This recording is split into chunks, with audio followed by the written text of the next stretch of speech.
everyone. I don't believe in So, from the website, I will teach you a language. Here's Olly Richard from the UK.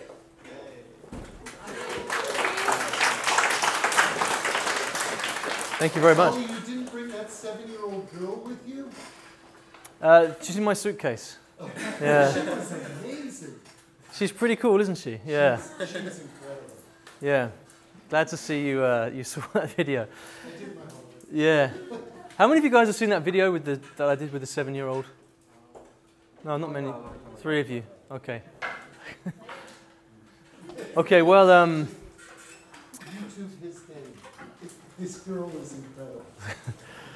bon, avant de commencer, je voulais juste glisser un mot sur la conférence en français parce que, en fait, cette année, je sais que c'est la première fois que ça se passe, la conférence. Donc ça, c'est génial, mais aussi pour moi, il y a autre chose à célébrer parce que pour moi, en fait, c'est pas seulement la première fois que j'ai l'opportunité de venir à la conférence et connaître autant de gens qui s'intéressent aux langues, mais aussi pour moi, c'est la première fois que j'ai l'opportunité de venir ici au Canada.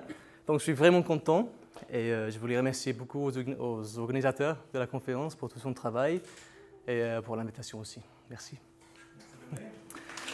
Ryan. Je continue en anglais, si ça marche. So last year, I was giving a workshop, a language workshop in London, and with a couple of friends of mine, and we were talking about different language strategies and techniques and things like that. And as we came to the break, I remember thinking, great, we're going to get loads of people coming and asking questions about, I don't know, learning vocabulary, speaking fluently, or things like this. So I was really excited, but then got to the break, went out for a coffee, and the first person that came up to me said something like, so, Olly, how does your blog work?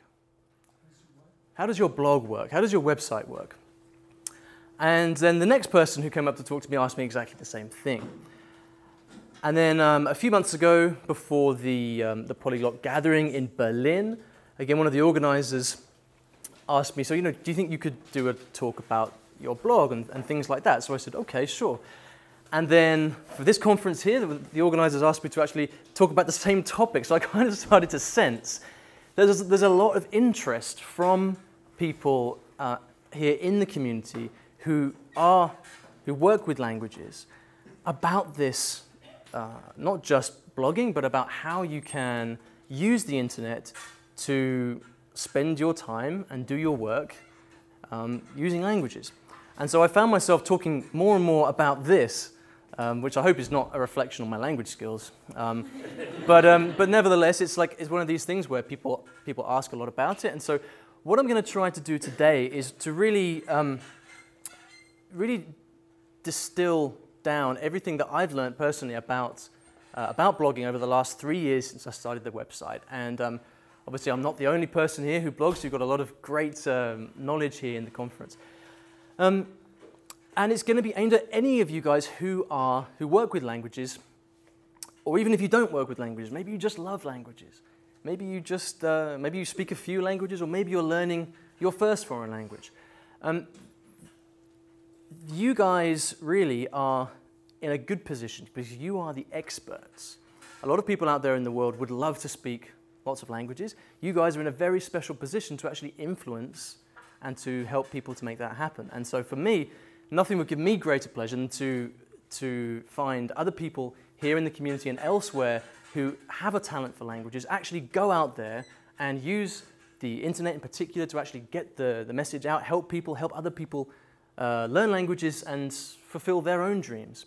Because you all have the potential to do that, and thanks to the internet, you have really everybody in the world within reach. So it's very, very exciting. This talk is aimed at beginners, so any of you guys who already have an online presence, you might find it a little bit basic, but nevertheless, sometimes I've often found that sometimes reviewing the basics is actually the most important thing. So, as I said, I'm going to cover the key lessons that I've learned about blogging over the last few years. So very quickly, for those of you who don't know me, my name is Olly, and I run this website called I Will Teach You a Language. And I also have a podcast by the same name. How many of you guys have listened to the podcast? Okay, not bad. Highly recommend it to any of you who haven't yet. And as a result of these things, of the work I've done online, a lot of great things have happened.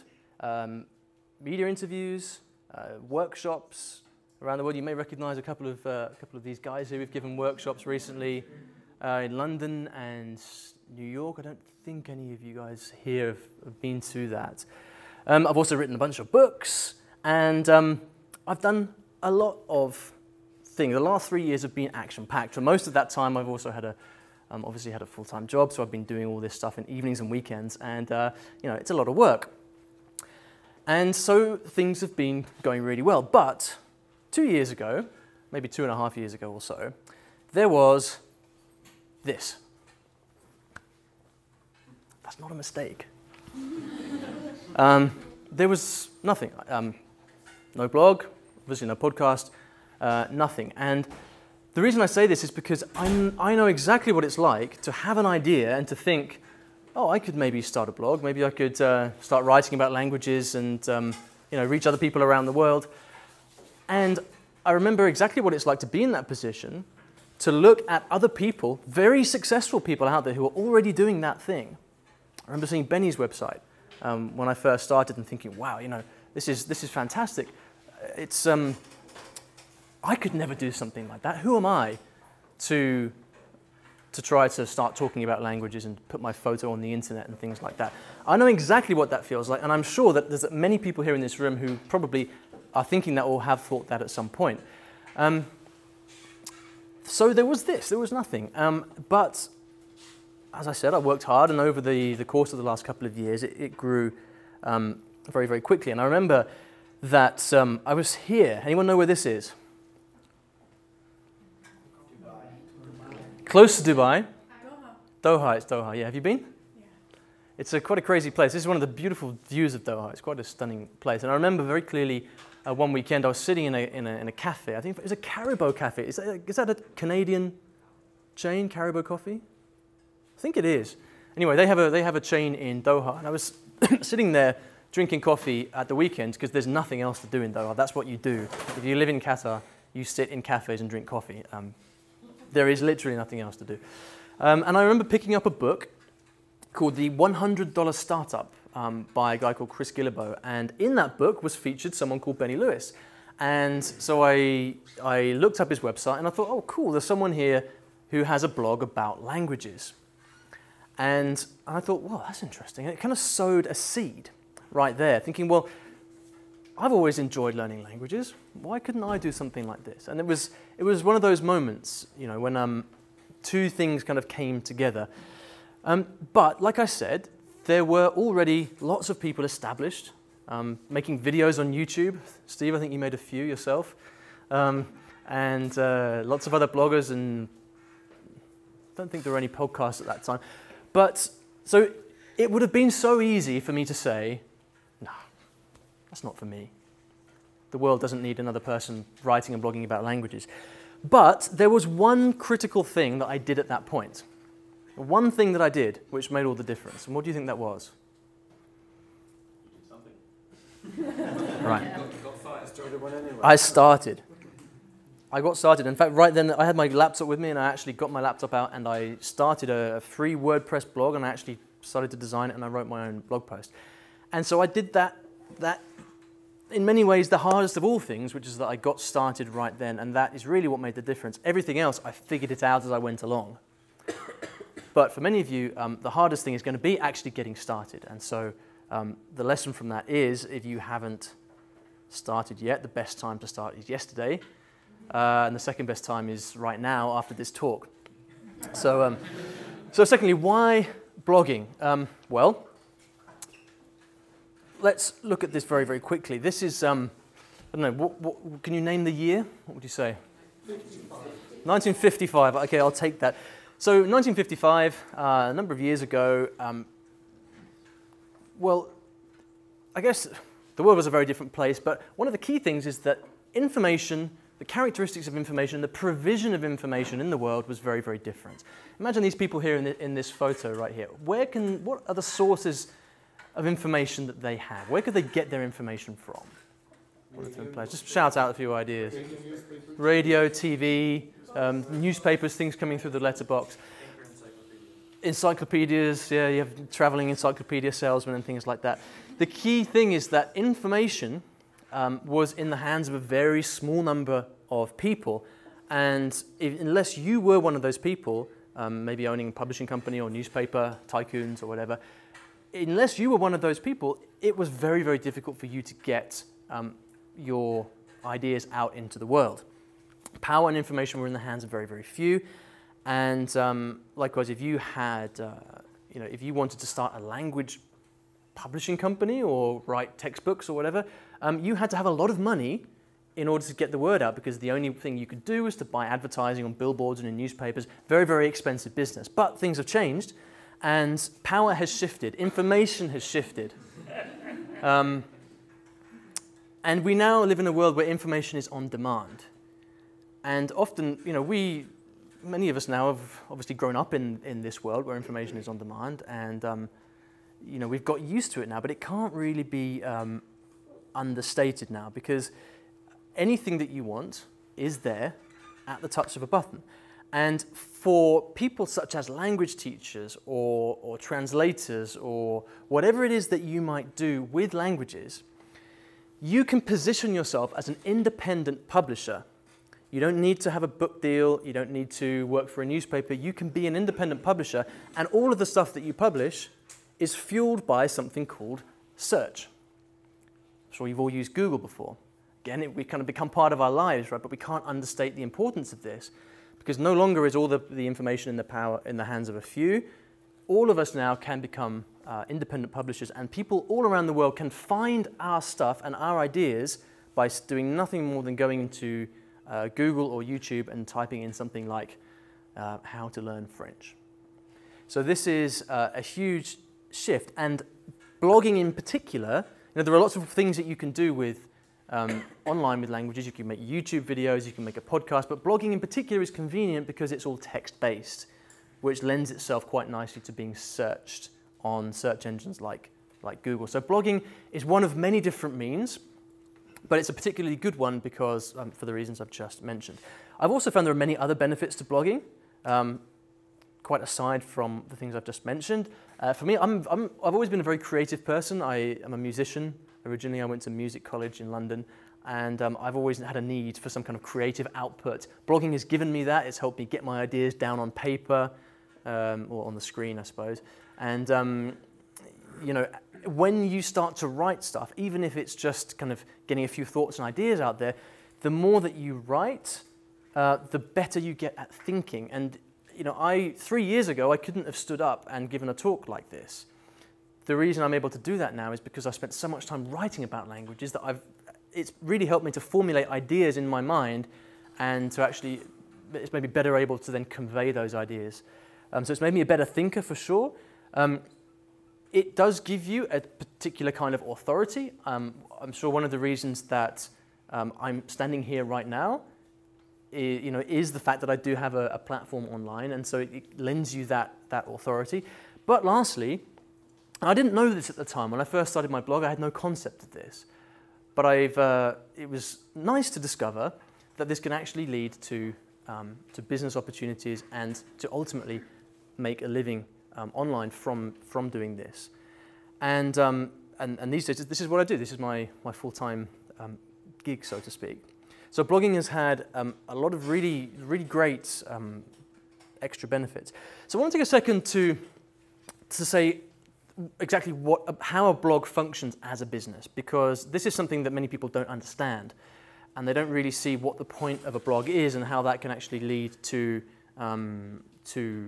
work. A blog is essentially nothing more than a place that you attract people to. Okay, so you write your blog posts, you make your videos, and people find your blog. The way this works then in a business perspective is that you then, from the people that find your blog, have an opportunity to then offer products and services in much the same way as a real-world bricks and mortar business does. Very, very simple. The blog is the place to channel people into products and services that you offer. So just to give a real-world comparison, because sometimes when we talk about this stuff online, it's a little bit unclear, right? So in the real world, you have products such as, I guess this is a Big Mac, and you have services such as the girl who cuts your hair down the road. Now, to relate this to language learning, it's exactly the same thing, really. Products can be something like this. This is something that I've begun recently called the Fluent Spanish Academy. It's all online, and it's aimed to help Spanish speakers become fluent in Spanish, and it's a product. On the other hand, many of you guys will be translators or teachers, and so you can offer your service. So this can be a teacher or translator, interpreter, whatever it may be, and the blog can be a way to channel people and direct them to the service you offer. So anybody here who works with languages, this is extremely relevant too. Now, at this point, one of the things that people first quickly worry about is, well, how can I compete? You know, little old me with my blog, how can I compete with Rosetta Stone, Teach Yourself, Duolingo, whoever it may be? How can I do that? And this is one of the things that makes people not get started, because they think, well, you know, who am I? Well, as a blogger, you have one key advantage that's absolutely crucial to understand. What is that? As a blogger, what's your advantage? What's the advantage you've got over other big established language companies? Control? Authenticity. Authenticity. Say some more.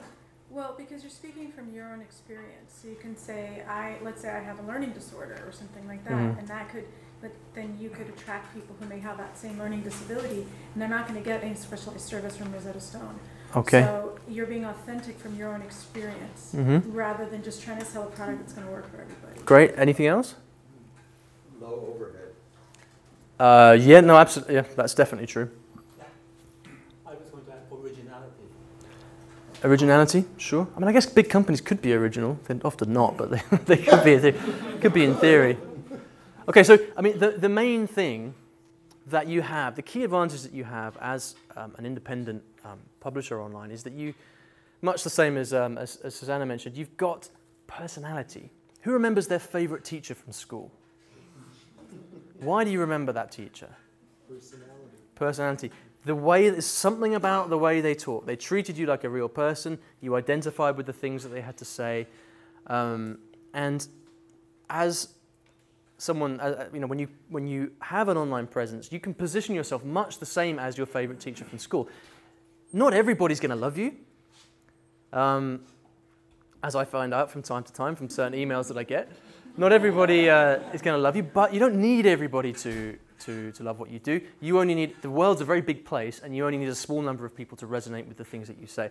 So Rosetta Stone is a company. How many people feel a personal connection with Rosetta Stone? Right. Now, how many of you feel a personal connection with a blogger or YouTuber or someone that you follow online? Right, okay, so right there, this is what you can do. And, you know, people will pay, once they feel that personal connection with you, they will start to pay an awful lot of attention to the things that you have to say. So this is how you compete. You have an unfair advantage over big companies. Not only do you have low overheads, but you can be an extremely fast mover. You can create things very quickly, but you can also form a connection with people like big companies can never do. Now, in the days before the internet, if you're a language, let's say you're a Spanish teacher, and we're back in 1990. If you wanted to find new students for your fledgling Spanish teaching business, how would you find them? Classified ads. Write an ad?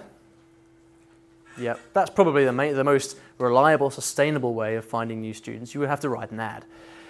Now, What year again? 1990? 90?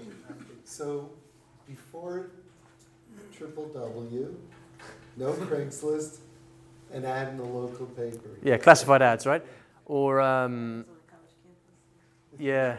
That's it. Yeah. Right. Or what I did when I first left college, I made a bit of money by giving piano lessons, and I actually printed out a bunch of little things saying piano lessons, and I walked around my local neighborhood and stuck them all up on lampposts, which actually worked really well. But it's not very scalable, shall we say, that kind of thing. So yeah, if you were a Spanish teacher, you wanted to get more students, you basically had to put adverts out there to find new students. Now, if you have a blog, you're able to do something different. You are able to write content about Spanish, videos, blog posts, podcasts, whatever it may be. And over time, you build a relationship with the people who follow you. More and more people follow you over time. You build that relationship. And if you then were to come out and say, hey, I'm offering a few Spanish lessons. Who would like to take Spanish lessons with me? Which is going to be easier to acquire more students? The blogger who writes about Spanish, who has an audience of people that follow him writing about Spanish, and then offers them the opportunity to take lessons with him or her, or putting an ad in Craigslist? Which is going to be more effective? Obviously the online thing, because well, why? What's the difference? What's the key difference? Trust and credibility, all that stuff. The people know you. They know what you're like. They're familiar with you. They probably feel like they know you really well. If you met them in a conference, they would probably come up to you and say, they know personal details about you that are kind of, they shouldn't probably know. And so there is a really, really huge difference. So what blogging is it enables you to create content, build relationships, and then through that, you can offer your products and services. So what's really important to understand here is the audience that you create from your blogging or podcasting or YouTubing, whatever you do, the audience becomes your business. And so what we can end up saying about blogging overall is that blogging is the science of serving your audience. Blogging is the science of serving your audience. How different is that to writing an ad and putting it on Craigslist to a bunch of people who have never heard of you before? Okay. So that's why blogging and why it works and why it's such a departure from the past. Now let's talk about actually how to do it. One of the big problems and the major questions that I get asked all the time is how do I get noticed? Because you could start a blog right now, but no one's going to be reading it, right? So how do you actually get noticed and how do you start to build that following? Well, I've noticed that there are some fundamental things that help you to get noticed, and I'd like to tell you what those things are from my own experience. There are 5 things that you must do if you want to start a platform such as a blog and you want to become noticed by people. First of all is to define your audience or the people that you wish to speak to or work with. Second of all, you need to start a conversation with those people. Third, you need to help them with whatever problem they're having. You do so by creating world-class content, and you do it consistently. Those are the 5 things. That's basically what I've done over the last few years. And by doing that, these are the fundamentals here. We could make it many times more complex. I could give you a bunch of strategies and extra things that you could do, but most people will fail at doing one or more of these things, and that will be the reason why they don't end up getting traction. Now, once you do these things, what will happen is over time, and it does take time, this is not an overnight thing, it's taken me almost 3 years to get to the point that I'm at now, but once you do all those things, then over time, what you will find is that your audience grows naturally, because if you are doing this, if you are helping people with world-class content, world-class content means if I write a blog post about how to conjugate verbs in Spanish, I'm going to write the best damn blog post in the world about conjugating verbs in Spanish. Like, not going to be a quick 30-minute thing that I type up in Starbucks. It's going to be, I might spend 20 hours researching, drafting, writing this post, and it's going to be the best blog post out there on how to conjugate verbs in Spanish. Not everyone is going to do this, but I've certainly found that when I've sat down and written something, I do my best to make it the best it can possibly be. Because why not, You want to, why be mediocre? Why not create the best thing you can. And that's, if you can do that and help people with the stuff that you're writing, then the rest will take care of itself. Most people who write blog posts, they just kind of knock something up quickly and wonder why it doesn't get shared all around the internet. Now, you guys as language experts have a natural advantage with these three things. Okay? You are going to be able to start a conversation with people about the topic that you're going to write about. You're going to be able to help them by creating content because you know about this stuff. Your average person on the street does not have enough knowledge about language to do that. But you guys can do this, so you have an unfair advantage. I don't need to tell you guys how to help someone learn a language. You know, you're perfectly capable of doing that yourself, and everybody has a unique take on it, and that's absolutely fine. So that's a topic for another day. The thing that you will probably find hard, there are two things. First of all is defining your audience, and this is something that virtually everyone makes a mistake with. The reason is because as people, whether we would call ourselves polyglots or not, most of us have a general interest in how to learn a language learning process, how languages are learned. We are very interested in the general topic. But do you think your average person on the street is thinking, how does one learn a language? Are they thinking that? Probably not. What they are thinking is, I really want to learn French before I go to Paris this summer. That's the kind of thing that they are thinking. And so deciding exactly who you are going to write for is absolutely key, whether that is expats who live in Japan and want to learn survival Japanese, college kids who want to learn French to pass their exam, and so on and so forth. Parents who want to teach their kids Spanish. There are infinite numbers of possibilities of very defined groups of people who you can help. And the more specific you can get with those things, the easier time you're going to find. Okay? So two questions you can ask yourself to think about this, because often people do struggle to conceptualize this. One question you can ask yourself is, what are you great at? What's your speciality? Is it teaching kids French? Is it helping people to learn Chinese characters? What is it that you're great at? And that will give you a hint as to a potential audience, a potential niche that you can write at. Otherwise, the next question could be, who do I want to work with? If you are a translator or an interpreter or a specific language tutor, for example, you might think, okay, I want to work with people who need help with translation from German to English, for example. So one way, however you get there, you do need to think about the specific group of people that you're going to write for. And often this doesn't sound very important and it's easy to ignore, but take it to its logical conclusion. What's this? Yeah, a target. What? Pain point. Yeah, this is a pain point. If you write to a group of people who don't have a clearly defined pain point, from a business perspective, further down the line, when you come to offer them products or services, if they don't feel a particularly pressing need or pain, how easy is it going to be for you to successfully ask them to purchase your products or services?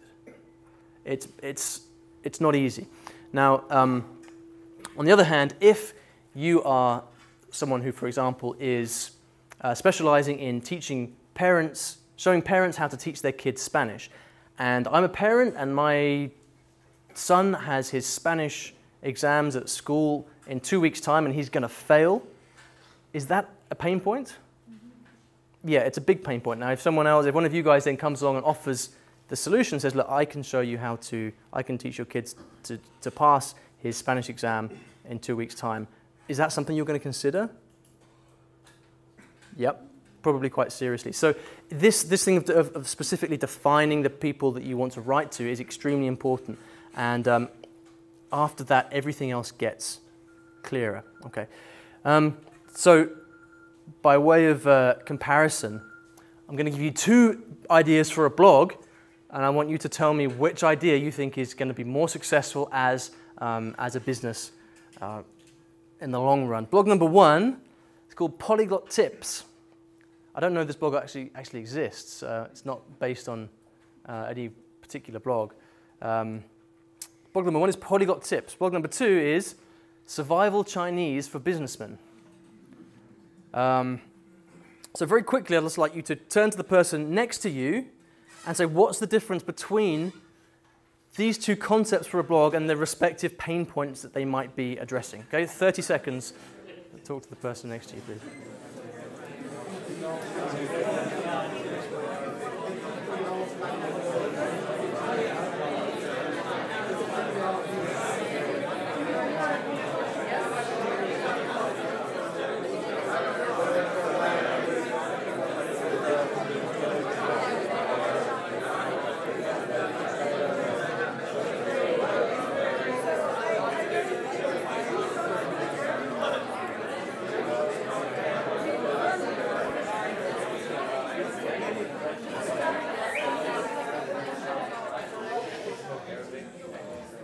Okay, thank you very much. One brave volunteer, please, who would like to describe the difference between these two things, Georgia. I think for blog 1, the title Polyglot Tips isn't really effective because the average person on the street doesn't know what a polyglot is usually. Yeah. But the blog number 2, I think that there are many businessmen who go abroad to work in China, so for them to know survival Chinese, I think it's really essential. So for them to see this, they're gonna say, oh, it's gonna help me, so it's gonna be useful for me. I'm gonna read it. Right, I'm an American businessman. I've worked in America all my life. I don't speak any other languages. My boss tells me, okay, Ollie, next week or in 2 weeks, you have to go to on a business trip to Shanghai, and you're going to go to the Chinese factory. You're going to meet everybody and talk to them. You know, I want you to build a relationship with these people. You know, this is really important for the company. Is this something I'm going to worry about? Yeah.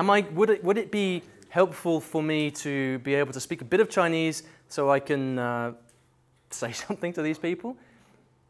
Yeah. Is this something that I would potentially pay for in order to help me learn a bit of Chinese before my business trip to China next week? Yes, absolutely. What kind of person is going to pay for Polyglot Tips? I mean, personally, I'm more interested in this, but it's not a business. That's why we're all the language nerds, and I would find that more interesting. Everyone in this room would find Polyglot Tips more interesting. And this is exactly why I'm bringing this up, and because this is the big danger for everybody here, myself included. You're far more likely to gravitate towards this, whereas you need to be gravitating towards this, because this is the foundation of something that will actually resemble a business of some kind. Right, so very quickly then, I'm going to give you a couple of minutes. I would like you to, again, talk to the person next to you, and just as a thought experiment, whether you are going to whether you have any interest in starting a blog or not, I'd like you just to consider for a couple of minutes what specific niche or group of people that you would potentially like to serve. I've given you lots of examples. So again, talk to the person next to you, bat a few ideas around, and then I'll ask a couple of people for some potential examples after that. Be creative. I'm not going to force you to actually start this blog.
Okay, would anyone be brave enough to volunteer an idea they've just had?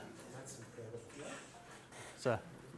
This is bravado, but it occurs to me that it would be very much fun for me to find a way to punch through the habitual, particularly North American, but sometimes other people too, reluctance to believe that it's even possible to learn a language. No, I can't do that. No, I'm tone deaf. I'd love to find a way to tie people to a tree and stop necessarily.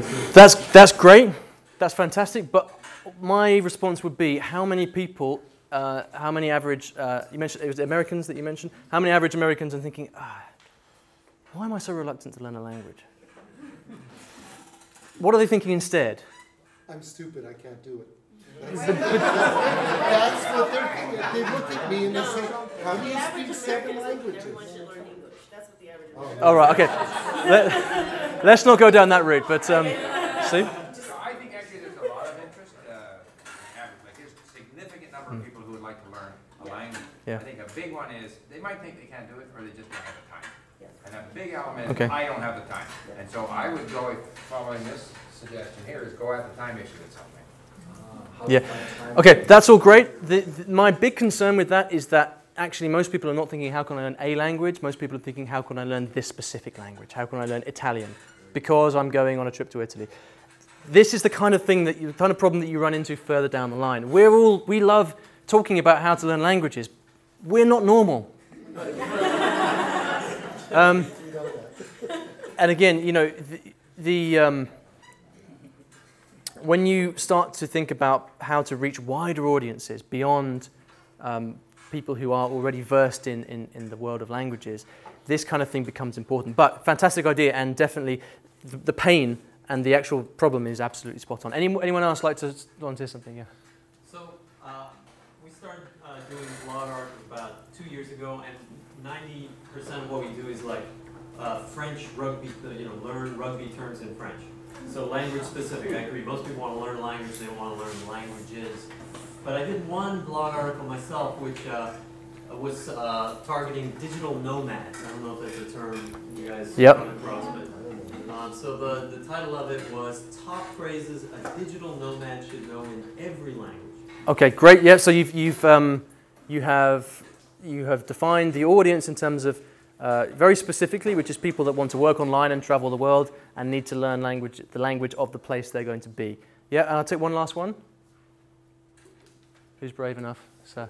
Live one that a friend of mine has set up here. So a lot of people French francophones, whose kids go to French-speaking schools in Montreal, are really worried that kids don't get enough English exposure. Right. So how to make sure, inquiétez-vous que vos enfants n'apprennent pas autant d'anglais or something like that, right? Love it. Yeah, that's clearly that you've defined it by demographic. You've defined it by a specific language and even a specific situation, which might perhaps relate to high school exams or even something wider. So that is the kind of thing that, again, thinking from a broader perspective in terms of creating a sustainable business through whether it be teaching or coaching or product, that's the kind of thing that will do extremely well. So I hope that's useful to kind of illustrate some of these things. So I mentioned that there were 2 things that you'll probably struggle with. The first thing is to define the audience that you are writing for. The second is to do it consistently. Now, for the last 3 years, I've published 1 blog post every week, give or take. That's actually a lot harder than it sounds, especially when you're kind of working full time. And yet, it is the consistency, and I've seen this time and time and time and time again. Benny and I were talking about this just now, that it's the consistency that works, because when people hear from you every week, they follow the things that you say, they follow your ideas. I mean, every time Steve releases a video, I watch it, because I love watching Steve's videos. How often do you release a video, Steve? I'm supposed to do it once a week. Right. I was very undisciplined before, but I was told by my son once a week. Your son's smart, because when you do stuff consistently, you stay at the top of people's minds. And again, so when the time is right for people then to want to take the next step and work with you in some way, who's the first person they're going to think of? So in terms of building an audience and getting noticed, consistency is absolutely key. And so really, If we come back to this now, let's take your example of helping French-speaking kids to learn English. You've defined your audience. You would then need to start a conversation with those people, which is very easy to do in Montreal. We'll talk about how to do that in just a second. You would help them with the specific problems they're having, and you'd help them in a really good way. You're an expert. You should be able to do that. And you do it consistently week in, week out. That's the formula, and all you've got to do is keep it up. But most of you will not keep it up. It's as simple as that. How many of you guys have tried something and given up after a few weeks? Okay, there you go. It's actually really simple, and most people will kind of will simply not keep it up. Did you have a question? I have a question on the flip side of consistency. Yeah. So, unrelated to languages, I've been publishing a blog for the business I own every month for 10.5 years. Wow. Which is awesome, except now I'm really bored with it and burnt out on it sometimes. So how do you keep yourself really excited about the content? Because I want to make sure that it's world-class content. Yeah. But sometimes I'm like, I just want to get it out. I have to keep it straight. Well, you know, sometimes, you know, I always used to publish blog posts on Sunday afternoons, and it would often happen that I would get to Sunday morning and I think, oh, you know, I'd have to sit there and hammer something out, and I didn't want to, but I did it anyway. It's always a mix. Sometimes you're inspired, sometimes you're not. Perhaps a little bit beyond the scope of this, but let's chat afterwards and about that. Olly, I have to ask, Yeah. how many kids do you have? One. How much time do you have with your child? All weekend, every weekend, evenings. Doing it weekly. But let me ask you something. If you do something every week, do you think you get faster at it over time? Do you think you develop systems for doing it quicker? Or I have a block and go, I have nothing to say. I don't think we're going to be able to get into this, but I'm very happy to discuss this over a beer later on. This is really the next step, and I'm conscious of time. So really, if you just do the things that I've spoken about, you're going to have the foundation of a very, very successful business. Notice we haven't even talked about how to offer products or services. What happens is, once you've got this foundation in place, if you've got the well-defined audience with the French parents who want their kids to learn English, if you have built an audience, they know, like, and trust you, and you're on the top of their mind, really, the next logical step is for you to simply offer a product or service, and it's like, you know, round pegs in round holes. You know, it's if you've done your job properly, there should be very, very little friction there. However, you have many, many options for monetizing this platform that you've built and for offering products and services. And here are some of the options that you've got, all of which I've done at some point or experimented with. You can create ebooks, which are fairly easy to do. You can create courses. You can run live events or workshops such as these. You can have, if you have a lot of people coming to your website, you can sell advertising space. You can do affiliate marketing. So if you know someone else who offers a great product or service, you can recommend that and get commission for doing so. You can teach or coach. And then you can offer other kinds of services. And all of these things are very, very, you have really so many options. And tell us what monetizing is. You're from a different country than I am. Monetizing. Okay, so it's just a typo. It's a typo. You meant to write monetizing. Oh. It's just a typo, that's all. And it was all going so well. All right. But like I say, if you've done your job properly, this really is the easy part, although it probably doesn't seem like it. Okay, I want to get to questions, so I'm going to skip through this. I have a Facebook group where I help people with this stuff. It's completely free. If you'd like to join, I'd love to have you. It's called Language Freedom League, kind of a wordy title. If you've got any questions about this, feel free to join the Facebook group. There's me and 500 other people in there who are very happy to help out.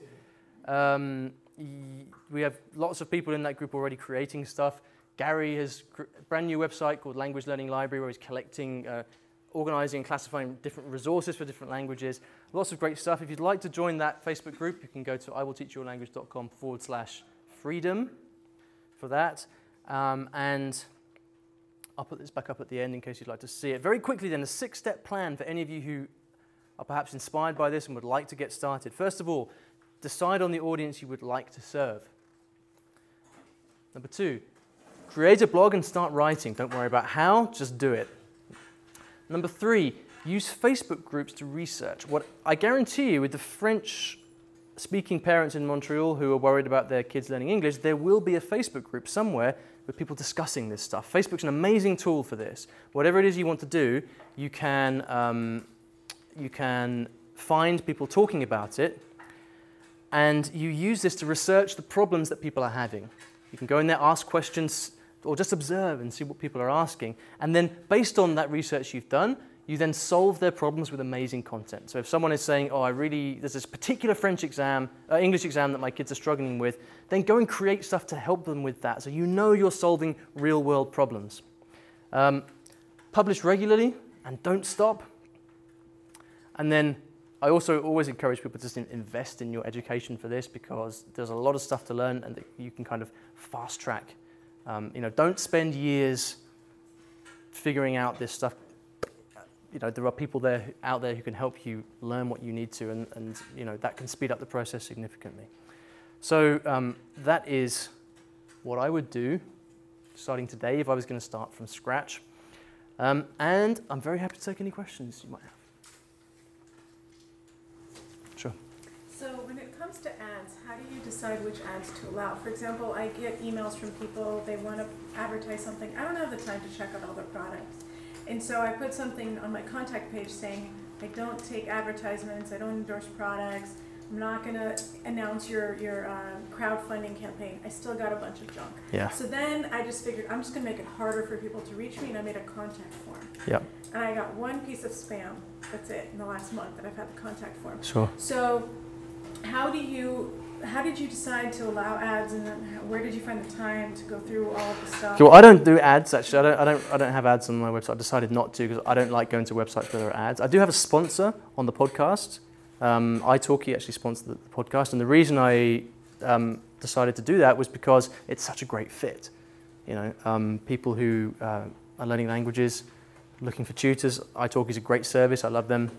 So that made perfect sense. In general, it's kind of up to you whether you want to allow ads, but in general, I would say, make sure that the products or services that they offer is a very good fit for your audience. If you do that, you'll be fine. So going along with the first step, which I think is the most important, defining the audience, how do you kind of balance between your personal interest and then the actual need or actual market? Because for instance, I've been your person before. So I'm really into Caribbean Spanish. I love the travels to the Caribbean. Yeah. I love Spanish. Well, maybe nobody else cares, right? So how do you balance sort of what you're passionate about with testing? Is this a viable business opportunity, or are you just kind of wasting your time? It's very hard to say. It's a bit of everything, really. If you start, if what you choose to write about is so niche that there's only a few people out there who are interested in it, then that's not really going to be viable. But if you're talking about, say, Spanish, for example, I'm sure there are more than enough people who, English speakers who travel to the Caribbean every year and who would benefit from learning Spanish. I mean, that strikes me as a very good kind of market.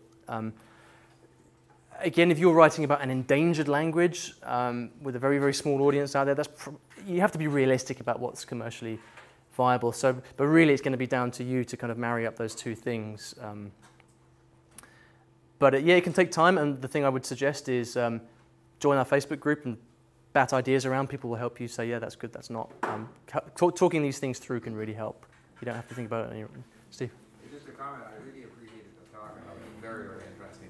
On ads, be a little careful. I started introducing, I think it was Google ads on my YouTube channel, and I'd be there talking about the advantages of LinkedIn, not pop Rosetta Stone. Because, of course, they will direct language, so you could get some competition. So we quickly, first of all, we didn't make any money on ads. And second of all, I didn't like having to compete with ads for Rosetta Stone when I was pushing my own game. Yeah. Generally as well, of all the different ways of monetizing, ads are the least profitable. I mean, unless you have huge amounts of traffic, ads are probably not going to be worth getting out of bed for, to be honest. Shy Girl here asked, what's the most profitable? It depends on what you do. If you're a translator and you're offering translation services, that's your business model. Typically, digital products are very profitable because like an ebook or a video course or something like that. Because there's no costs for you and there's no fulfillment costs. You get to most of that. None of your time is invested in the thing. So if you sell an ebook to someone, they will pay you for the ebook, but you don't have to spend any of your time doing it. So it's very, very scalable. Typically, the thing that is best from a business perspective is that thing which is scalable. So that's what you've always got to be thinking, which does present difficulties for people doing services such as translation or teaching. So you have to kind of think about that. Yeah. So sometimes I see with courses, like there'll be like some course that will be like, oh, for just $300 you can get this course with like a bajillion modules and like 10 different really popular YouTube people. And like, how do you first of all like actually produce that much content, like while you're doing your blog and with your full-time job and whatever? Yeah. And second of all, like, how do you get like other people with like the same type of niche to like cooperate with you to create the courses? Okay, you're thinking 10 steps ahead of where you need to be thinking. Really, the equation is assuming that you are working with a well-defined group of people and you've done the research, you know what they're struggling with, you've used the Facebook groups to research, you know what their problems are. All you have to do is then solve their problems, whether that be through offering live face-to-face workshops or creating maybe a video, making a DVD of that live workshop, writing an ebook. There are many ways of helping them, but you don't need to do this kind of 1 million video course thing. It can be, in fact, when I create stuff, I actually tend to make the content fairly limited because I know that the more stuff you have, the less likely that people will actually ever get through it. So I take the view that I prefer to have less stuff, but that orientates people towards action so they can consume it, they can get through it, they can take it and benefit from it, as opposed to giving them a million videos that they'll never watch. But it comes down to knowing exactly who you're serving, what problems they have, and solving those problems. And then the format is, well, whatever format makes sense for solving that particular problem. But if you have any specific ideas, we can chat about that later. Well, time's up now. So. Okay, any more questions? Do we have time for one more question? Or maybe one more? Okay, go for it. Well, not really a question, it's kind of a comment. Sure. Thought, maybe related to some things that we talked about. Yeah, one thing that bothers me when I think about like starting a blog, something like that, is like I'm thinking of helping some people to learn a language, but maybe I have to come up with, like I'm thinking, things like some people may be trying to come up with some ideas of a way to learn the language that are not their own ideas. Mm-hmm. So you're like I think there's a danger to maybe want to not be yourself or try to create. Okay, great. Yeah, great point. Great point. And like when you write world-class content, I think it's important to be honest and that you believe in what you're writing and what you're saying. Yeah, I mean for me that's assumed, and I think that really goes without saying. I think what's important here is that there are no. Who here thinks there is a new revolutionary way of learning a language, really, or there ever will be? I don't know. I think that we all probably take. There are probably a small number of variations on the same approach for learning languages. You can emphasize different things. You can emphasize reading and listening over speaking, or speaking over reading and listening. But at the end of the day, it's all variations on a theme. What's important here is that when you are helping people, you're not saying, hey, I've got this brand new method that's going to make you fluent in 2 days. That's not what it's about. You can be saying, you can have the same method as everybody else. But what you need to do is, remember earlier on we talked about how as an individual you have personality and that gives you an unfair advantage over the big companies. Your main job is, and unfortunately I skipped over a slide where I talked about this, but one of the key things is to actually be yourself and convey your personality as much as possible so that people can get to know you. Because people don't, even if like every language blogger out there is saying the same thing, some people will gravitate more towards what this guy is saying and his personality. Other people will gravitate more towards my personality, the way that I'm saying things. Other people will gravitate towards some other person. People want to work with people. People want to do business with people. And providing that you are providing great advice, you're genuinely helping people, and you're being honest about it from the bottom of your heart, there will be people out there kind of screaming from the rooftops, wanting to work with you. So it's about, I think, doing all these things whilst being honest and being you. And then you don't need 99, you only need 1% of people to like you and to resonate with your message for you to be able to really make a difference and help an awful lot of people. Thank you very much. And